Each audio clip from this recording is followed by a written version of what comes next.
Welcome to this week's Feel Good Friday. And we have another of our recovery stories from part of Secrets Recovery Live.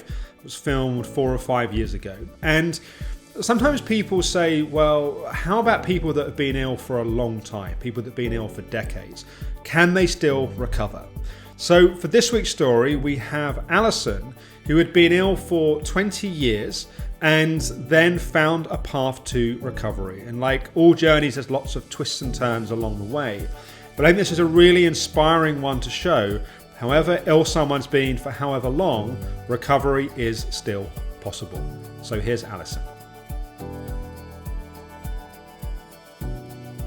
So firstly, Alison, thank you for being here and being willing to share your story. I know it's been quite a story. We had a little chat on the phone a couple of weeks ago about it.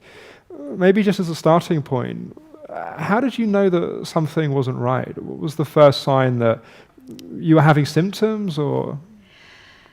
Well, it was 20 years ago. I'd gone back to nursing. I was a paediatric nurse, and my children were of an age where I could escape a bit. So went back to nursing. And within about a month of actually getting my first post, I'd managed to have a needle stick injury, which meant I had to have a Hep B booster. It would have been hugely stressful. I managed to get sinusitis, which just wouldn't go away. I had antibiotics after antibiotics. I had Stematol and things to stop the dizziness, and the symptoms just didn't go at all. And bearing in mind, I was terrified going back on the wards after 11 years out. So, 11-year career break, and I found it really scary going back. So I imagine also just being a paediatric nurse, just seeing children that are suffering, and it's emotionally has a load that goes with it as well. It does have an emotional load, yes. I mean, it was a general ward, so it wasn't terrible emotionally, I think, but it was still hard work. I think it always is. And you want to do right by the kids. I think that's the pressure, and that's certainly the pressure I felt. So I was under pressure. I had this bug, which didn't go away, and really those were the first symptoms: the dizziness, feeling like I was blacking out. Then it moved on to muscle weakness in my legs. Had a GP who I subsequently found out didn't believe that chronic fatigue or ME existed at all. Which made it difficult, but she did send me for MRIs of my brain and sinus x-rays and lots. And how was that at the time? You obviously knew that something was going on that was not right. Did your mind jump to kind of various conclusions, or you were just trying to survive day to day? I think I was just trying to survive, and I think it all merged into my diagnosis with type 1 diabetes, which was only 8 months after I got sick. Wow. So that whole year was really a blur of stresses, major stresses, and not feeling well, and not really understanding, and keep going back to the doctors and her saying, well, what do you want me to do? And I say, well, I want you to make me well.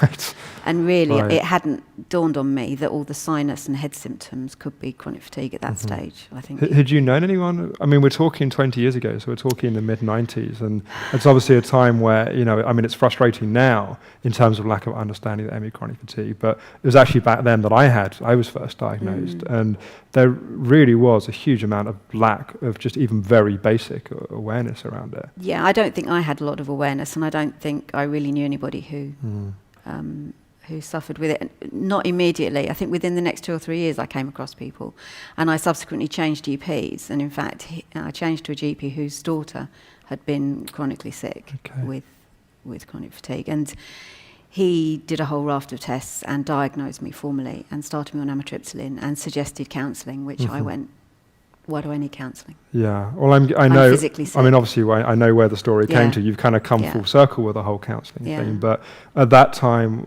was it a kind of outright no, or was it just why are you suggesting counselling? I've got a physical illness. Yeah, it was 5 years in when I changed GP, and I knew that I was low because of my physical symptoms. I knew I was low because I was never well.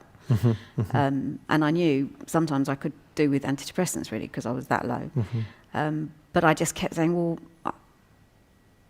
why do I need counselling? What do I need counselling for? And I obviously didn't understand counselling very well.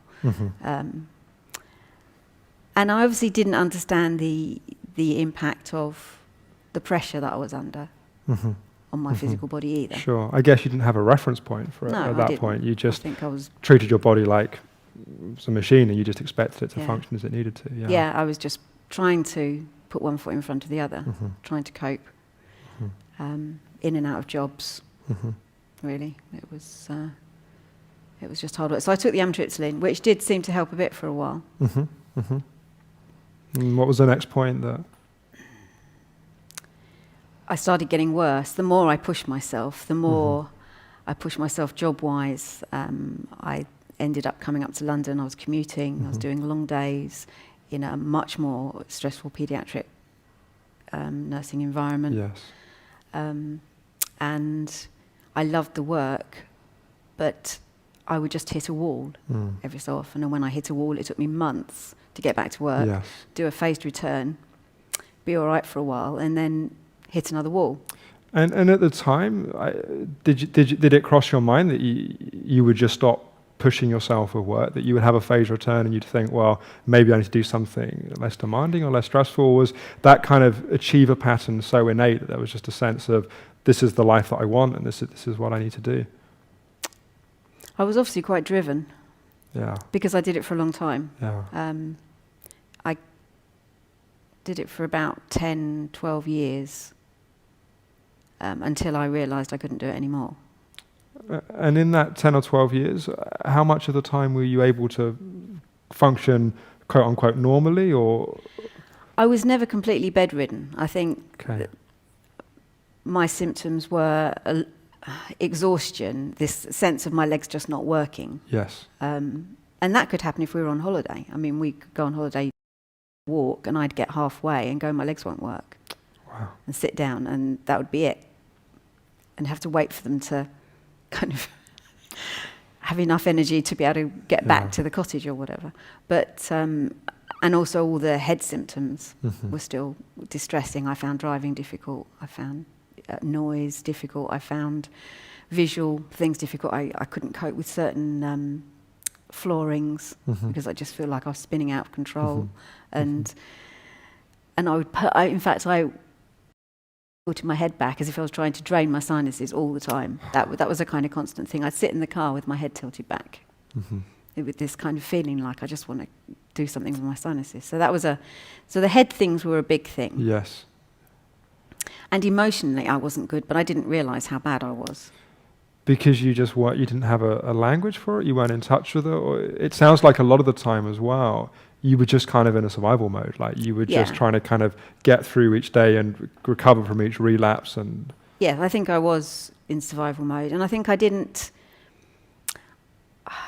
I was so blind to the impact of fear and anxiety on my health. I think that's the thing I look back on now, and I think I just didn't realise what an impact that was having over years and years and years of it. And now I understand more. I look back and I think, oh gosh, why did you let that go on? Why did you live like that for so long? But I think, I'm sure, I know you answered probably your own question in a sense, but I think part of the reason why we do that is it's like, we don't know how else to be. Yeah. It's like, that's our true. identity, that's who we are, that's the person that we know ourselves as our family know us, our friends know us as, and it's like, we just have to keep being that person until something happens.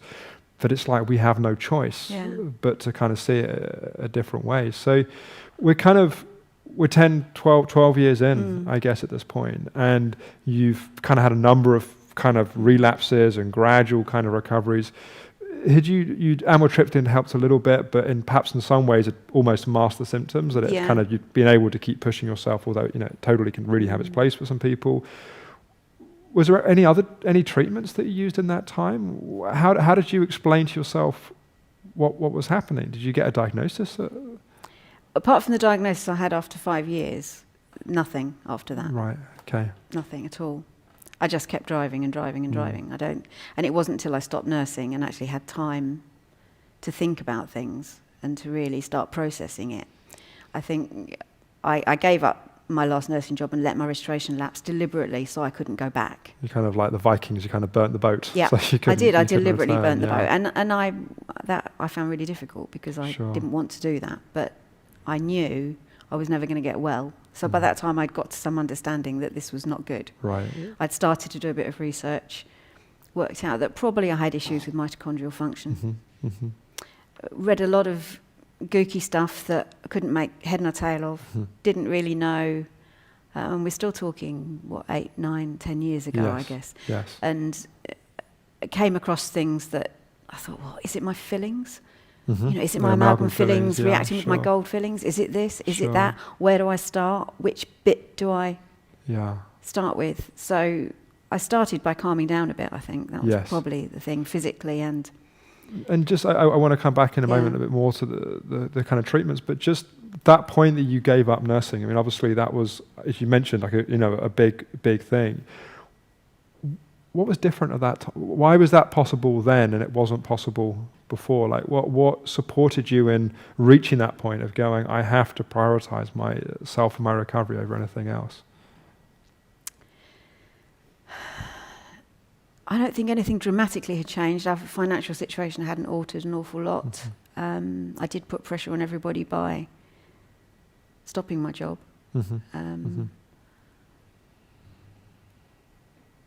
But I think I realised I just couldn't do it. Yeah, you reached a point of just no more. I reached a point where I couldn't I do hear it.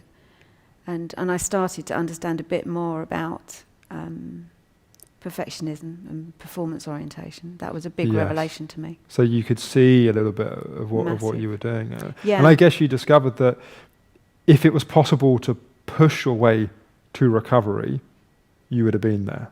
Yeah. So perhaps there was also a sense of like this strategy just it isn't going to work. Think you put your finger on it. I think that's right. I think I just had got to a point where it hadn't worked. Keep pushing it, keep doing phased returns, keep changing jobs so that they were slightly more sedentary or whatever. It still didn't work. And I was still emotionally knee-jerking, I think. Yes. My last nursing job, I didn't leave it in a great way. And so you were still trying to prove to yourself somehow that... I couldn't handle criticism. Okay. I think that was the biggie. And I think that was one of the things that brought me up sharp. That I'd felt emotionally reactive for a long while, but that was the last straw, really. Yes. It was if I can't even deal with that appropriately, when I've got the gifting to do the job, but actually I'm not dealing with it emotionally. I'd never feel well. That's obviously not helping, but there's something else adrift as well in there. And I think the penny was starting to drop, that this wasn't just a physical disease. That helped. Yes. There was a knock-on from the sinusitis. Yeah, There were other things going on. Sure. So you reached the point that you started to look more at the physical side, and you were coming across the kind of plethora of different options and treatments. What was that like? Was there a point of you kind of just touched on it a moment ago, kind of overwhelm of like where do I go? Like how was that? It was confusing. Yes. I think that was the main thing. I didn't know which bit to start with, and I didn't have loads of money to start unpacking every single avenue that I came across. Yeah, you couldn't afford to just throw money at it and try everything. No, right? and also I didn't feel that I came across many things that really had much authority behind them in terms of giving me the confidence that this was worth trying. So what if I just went off down that avenue and it really didn't achieve anything? Or another, I didn't do anything. Really. It was just, I printed off loads of stuff and then just left it in a cupboard. But you did start to give yourself more rest, and you did start to take it. And I did start to read. Yes. And I did start to understand a lot more about how I worked. Yes. And I think that was the first big breakthrough, really. And was that difficult? Was it a relief? Was it because it can go both ways. It can be a sense of like it's a relief to like finally stop pushing, but it can also be challenging because you haven't got the distractions of kind of work and life and that kind of thing, and you're actually left having to really face yourself and the situation. It was hard. Yeah, I was thinking earlier today, actually, I hardly ever cry now. I must have cried nearly all the time then. I think, you look back and think, gosh, yeah, I cried a lot. It was difficult. Yeah. It was a difficult time. I mean, I did do things. I started a little fair trade company because I can't do nothing. That's the trouble. I'm dreadful. There's not any achiever patterns or anything going on here. No. Okay. No, I'm in complete denial. No. Well, not complete denial, because clearly enough resolution to get to recovery, which is all that's necessary. But I did do some things, but I had enough time and much less pressure. Yes. Okay.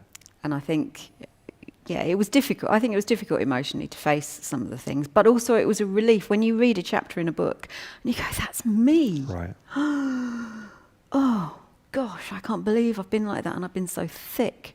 There's a little bit of inner critic going on there, I noticed. There's a bit of inner critic. But I think that's something I might talk about later. I don't know, that sense of forgiving yourself, I think you have to to come to that place of forgiving that's the yourself. thing, it's like it's so easy with the kind of the wisdom that comes, especially from hindsight, and where you can look back and you go, wow, I can see that there was perfectionism, there was the achiever, there was all this anxiety, there was denial about recognizing what's going on.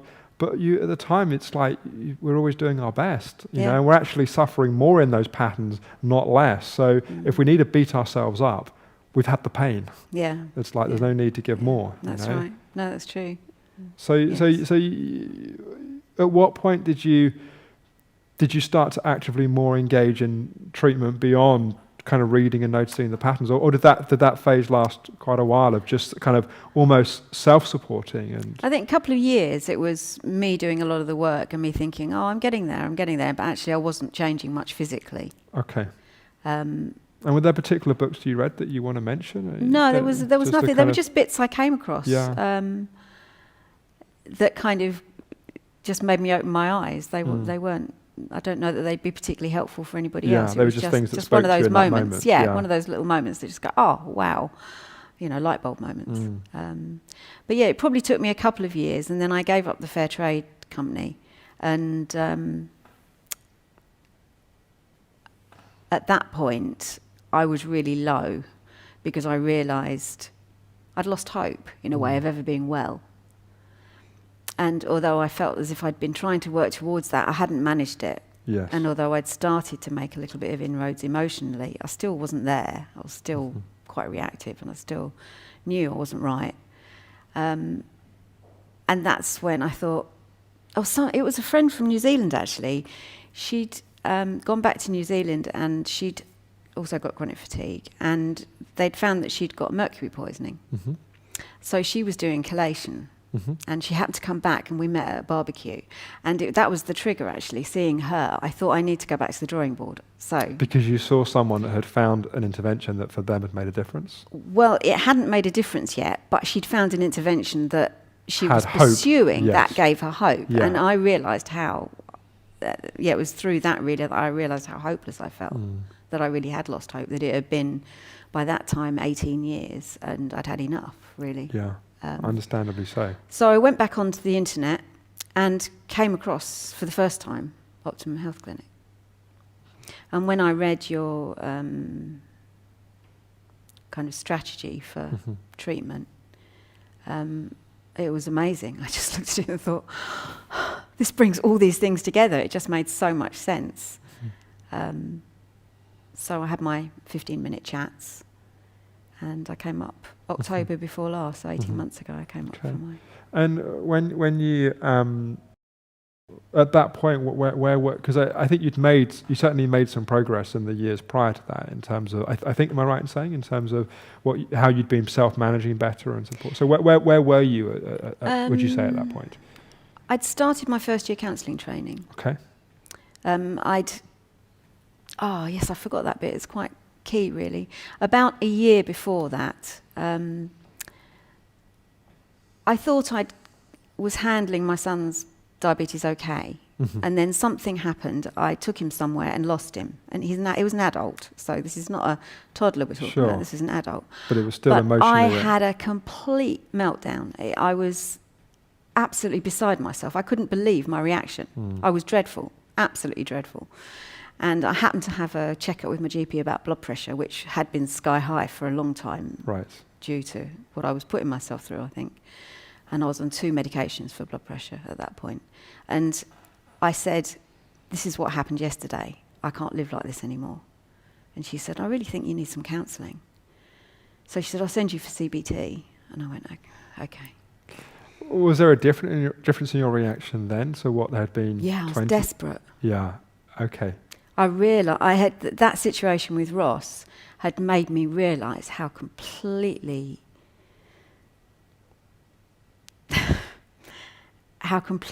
terrified. I think I lived expecting him to die all the time. And I carried that with me all the time, every minute of every day. So it's almost like your desperation was greater than your cynicism, or your kind of, there was like enough, like, I have no choice. This has to change. I realised I couldn't live like it. It was such an irrational reaction. I thought, I can't live like this. So she referred me for CBT, and it was a phone CBT. And after the second session, I said, I have got so many coping strategies. I have coped for 18 years.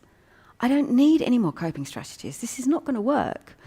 So I then talked to a friend who runs a counselling agency, and she local counsellors and pointed out one that she thought might suit me because she knows what I'm like.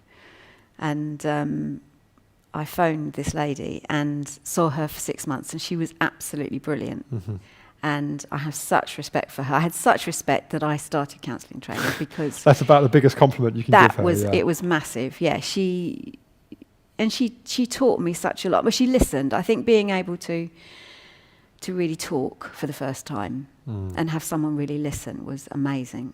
But especially when it sounds like you got used to not really listening to yourself in terms of being quite hard on yourself and pushing yourself, that it was kind of modelling the kind of support and softness that you needed to learn. She was kind to me. Yeah. She was really kind to me. But she also challenged me to get back in touch with my creative side. She challenged me in terms of meditation and mindfulness and things like that. So I started to make some inroad.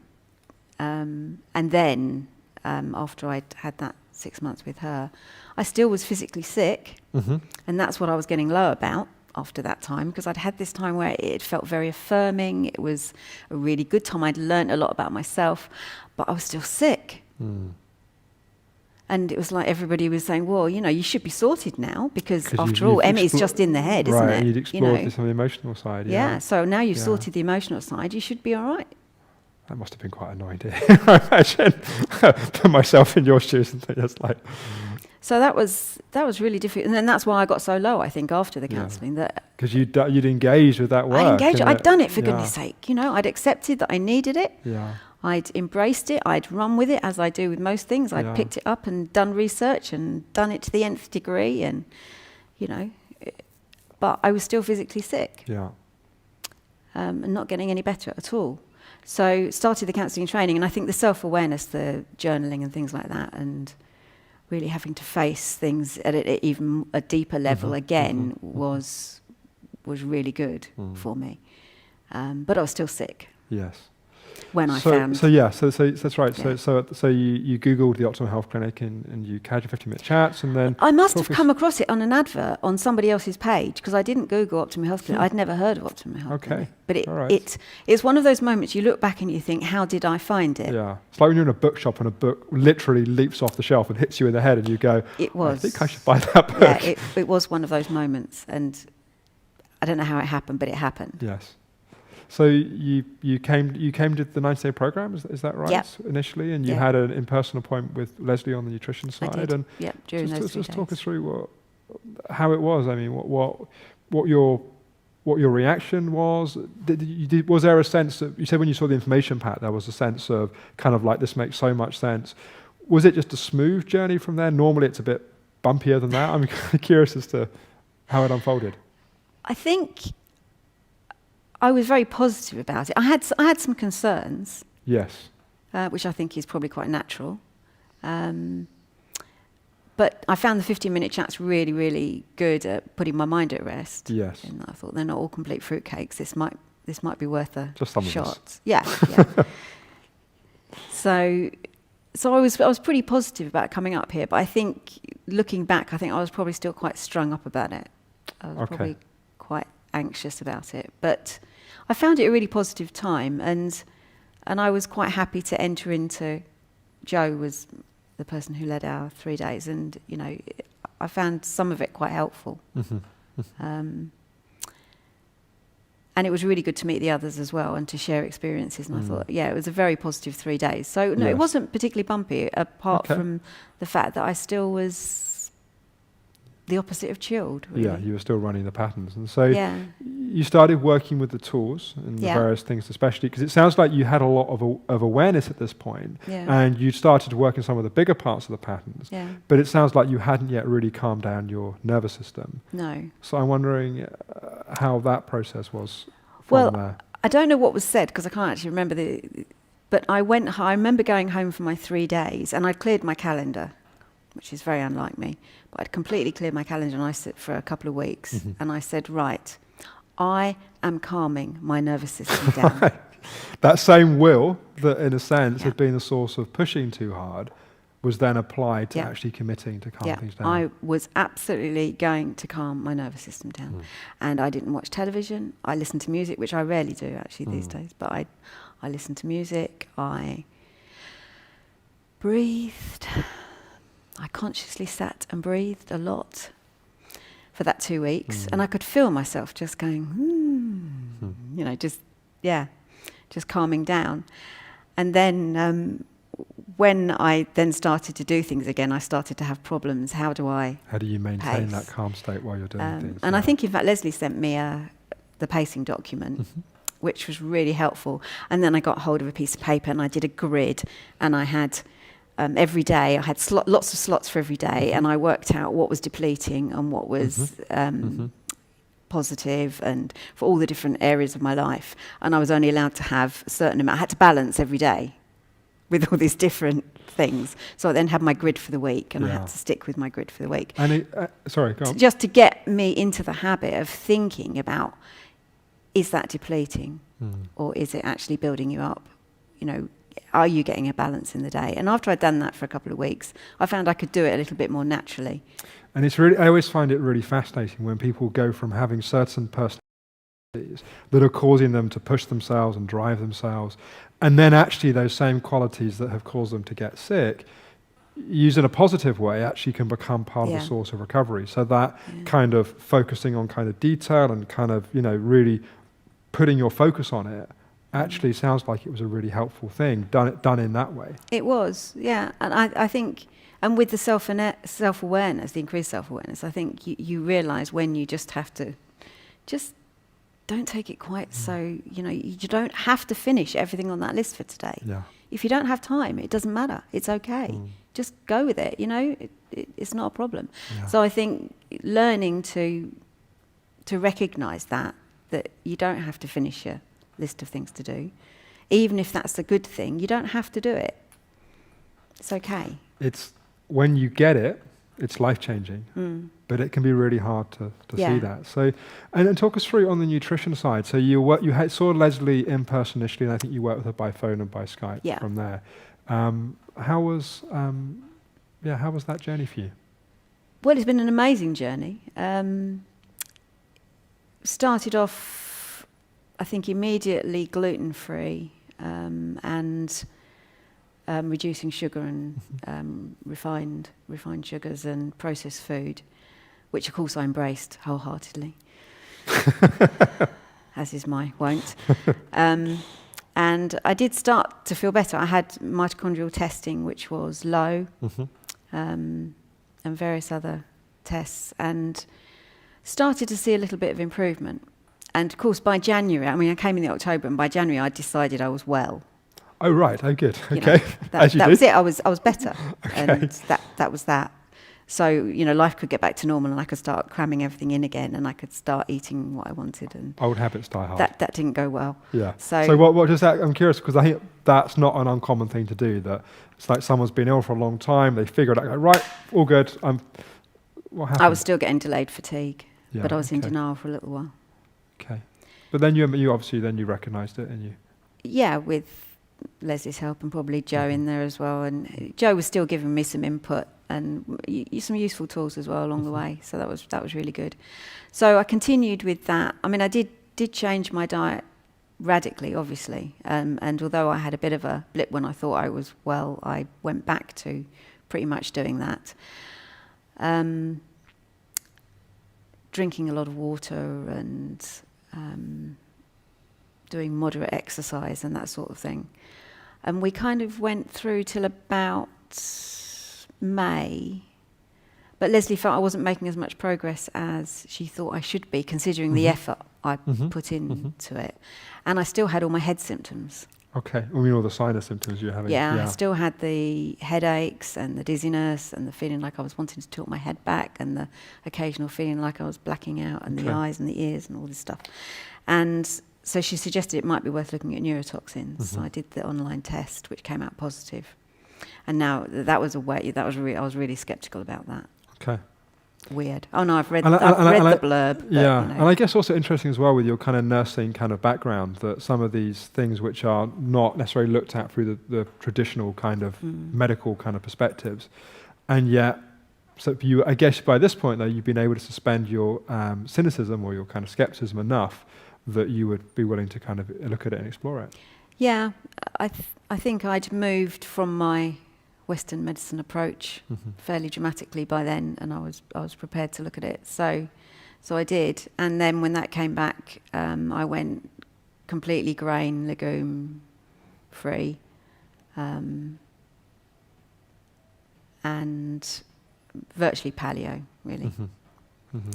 And I was going to ask, was that a difficult change to make? But I'm guessing by this point you made so many other difficult changes that it was just another step in the process. Yeah, it wasn't a massive step. Yeah.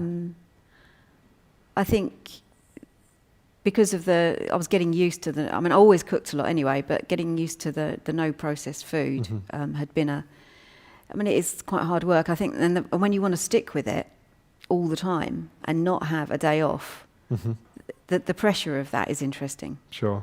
The fact you can't grab a pizza out of the freezer. And, you have a lot more planning and organising. Yeah, you've got a lot. So a huge investment in terms of time, really, getting on top of that. But I responded to it.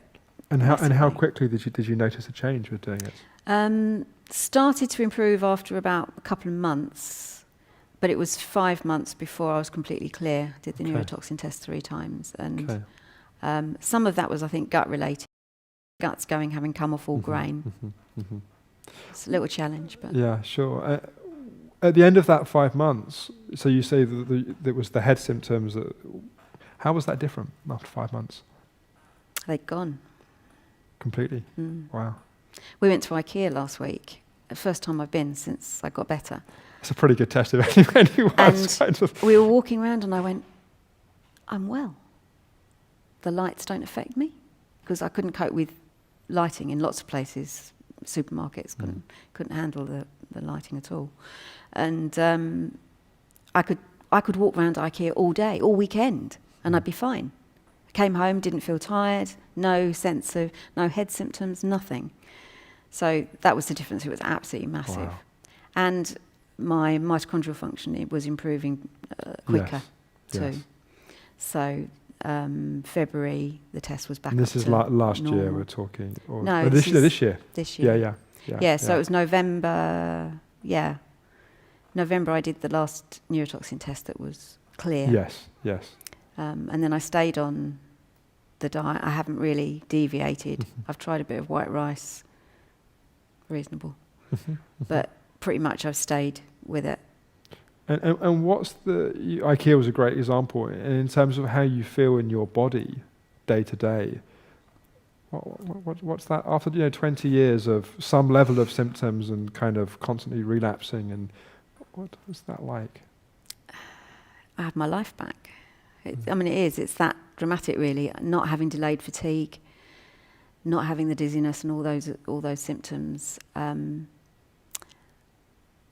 But also, I think I feel calm. I just feel at peace, chilled. And I've never been a particularly chilled person. I've always been.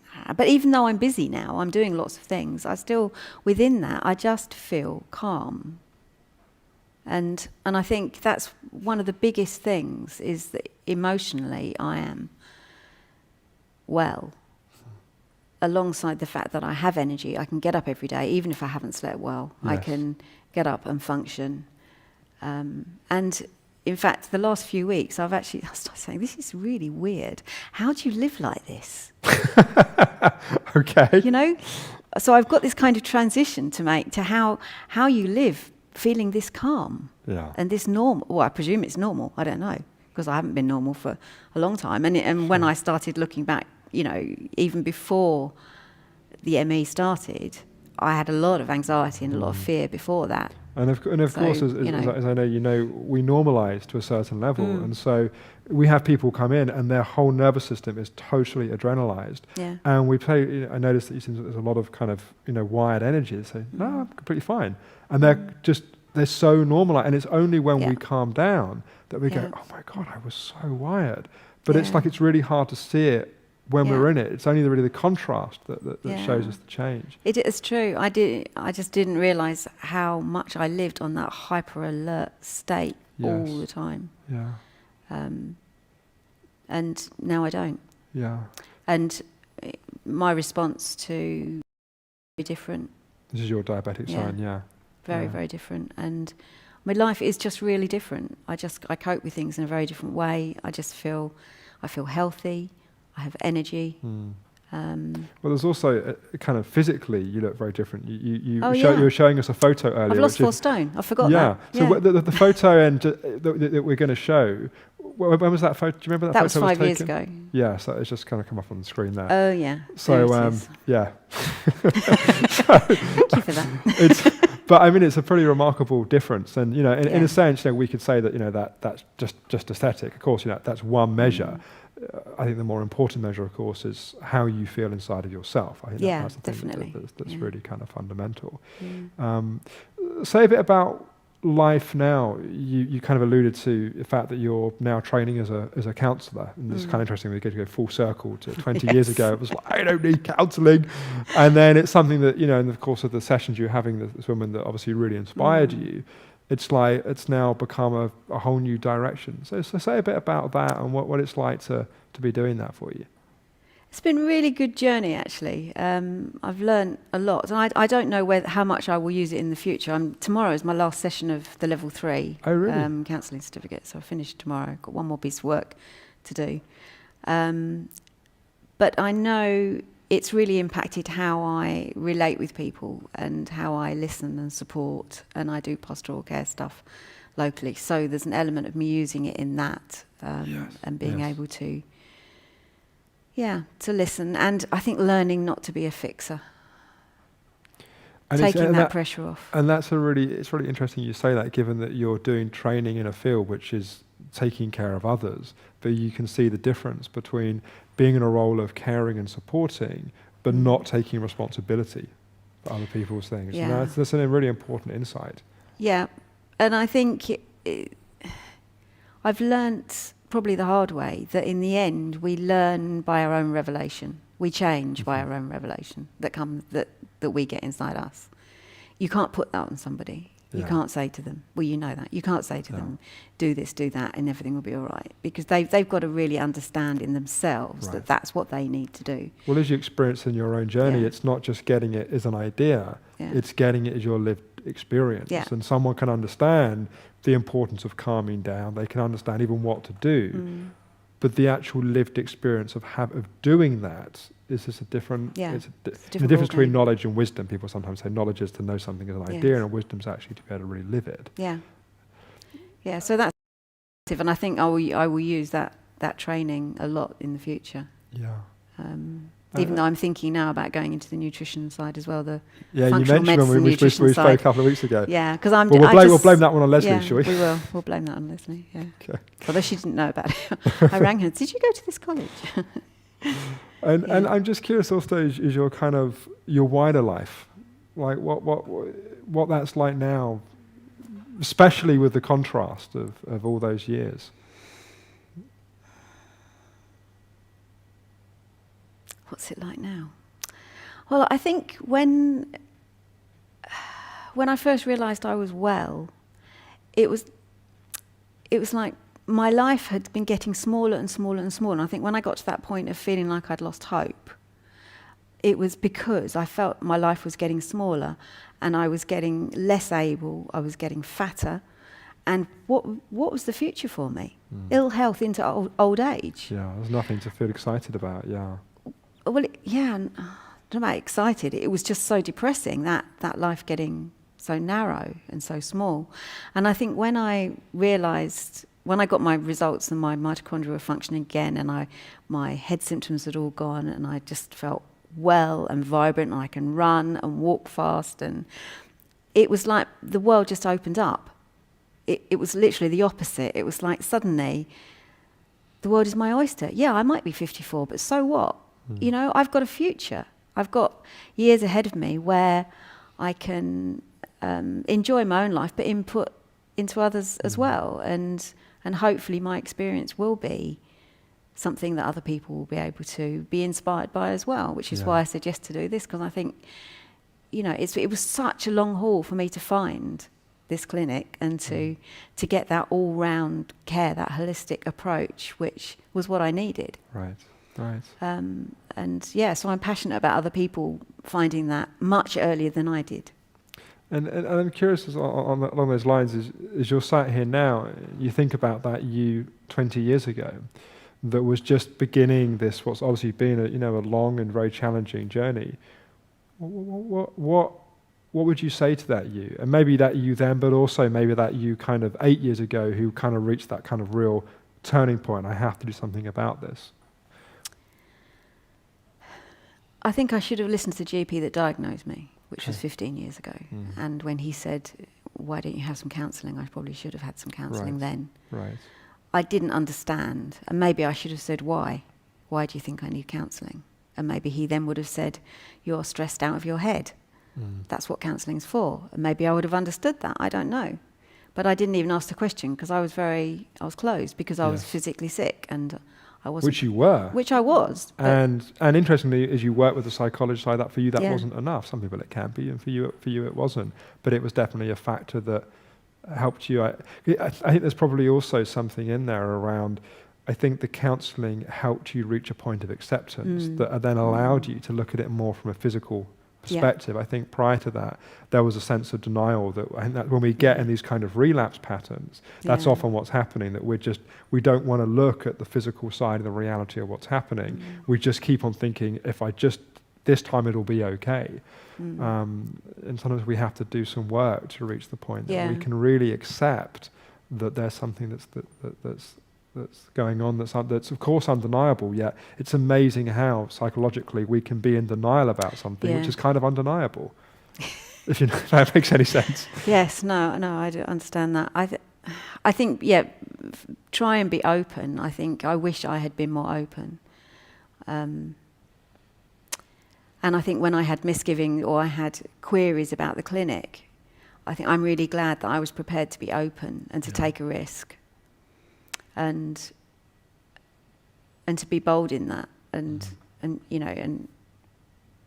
take that risk. I think that was really important. But obviously, it was pivotal. Sure.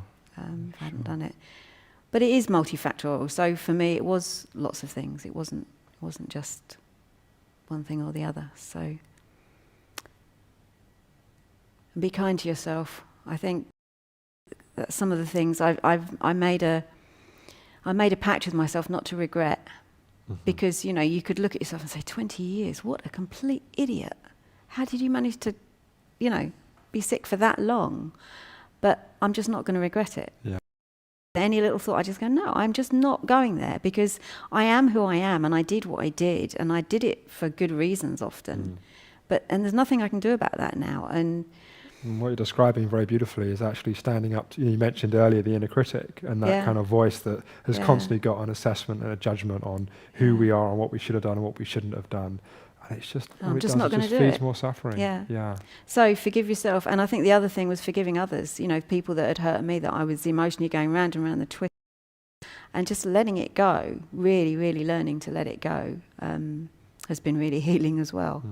So I think they're some of the major things I've learnt. Right. And if a diet works, just stick with it. It doesn't matter. It doesn't matter if it's hard work. It doesn't matter if everybody looks at you like you're really weird, because they do. what, you don't eat any grains?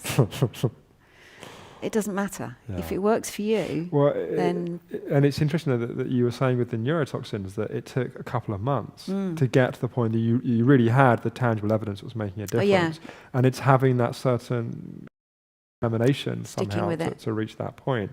But as we were saying, and I think this is often the case with people, the very qualities that have been the source of you pushing yourself, doing too much, not listening to your body, did give you that tenacity and that determination. See through things like calming down your nervous system, going on a grain-free diet, and engaging with the various things that you did. And then you can start doing grain-free baking. Go. There you go. Be a crazy person. What can I say? Alison, that's a pretty good endpoint. I really appreciate you taking the time to share your story. I know quite a big thing to come. There's cameras and there's people watching, but I know people really appreciate it, and I really appreciate you making the time. So thank you so much. Thank you for listening. Brilliant. Well, it's always really inspiring, and I think I just know how helpful these stories are for people. So I really appreciate it. I hope you found that helpful and inspiring. It really is possible. However long someone might have been ill for, there are always answers to be found. And we certainly don't claim to have all the answers, but there are answers that are out there. So I really hope you enjoyed that session. We have Mindful Monday on Monday, and I'm going to be doing a meditation on the breath.